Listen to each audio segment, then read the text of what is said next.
I built a scene from one of the creepiest game crossovers this year.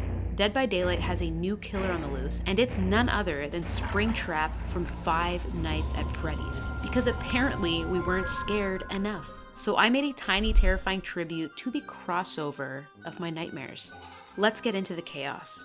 So I enlisted my friend Dustin to help and immediately made him build the generator because he likes playing with little things. While he did that, I carved some diner benches out of purple XPS foam with my Dremel, glued them together, patched the gaps, and hand-carved a wonky wood grain texture on the bases. Meanwhile, I cannot even take credit for this part because Dustin scratch-built this whole generator, which is insane work, especially after we primed and painted it and gunked it all up.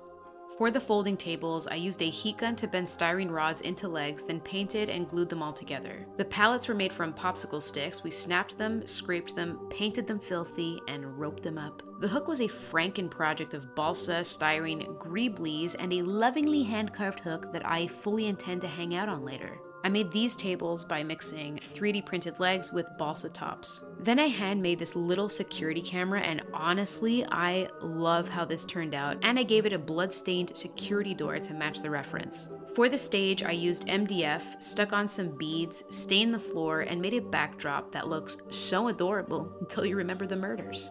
Now, when it came to painting the walls, I actually had to sit inside the diorama because my arms were too short. Okay, leave me and my goblin posture alone. I engraved the wainscoting with bricks, added the famous checkered trim, and made a light-up arcade sign with Freddy's head looming over it like the cuddly cutie he is. We even made a ball pit with painted beads and a pink net because nothing says horror like colorful plastic balls. For the ceiling, we carved an ominous hole for the entity and sculpted it out of toilet paper, glue, and plaster. Then I added thin yarn tendrils everywhere, crawling through the walls like overcooked spaghetti. After distressing everything to look properly abandoned and gross, I added torn stuffing to the benches. We also made stage lights, pennant lamps, and balloons because it is a party. Now, Freddy and his friends obviously had to join in on the fun because it wouldn't be a party, okay, without pizza, soda, crayons, perfect little kids' drawings, and deadly hooks to hang out on. Oh, and the generator actually connects to the stage magnetically.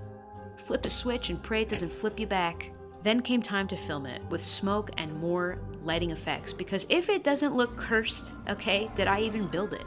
To finish things off, outside I added brick walls, a rocky rooftop, and a clean black trim. Of course, I had to permanently brand this bad boy with my own wooden Marina Minis logo, and I also added a sneaky back door to hide all the wiring because nothing ruins the illusion like a tangled rat king of wires. This whole build took over a month, and I am so proud of it. Now, if you'll excuse me, I'll be anxiously waiting to play this new map from behind a pillow. Thanks for watching. Bye!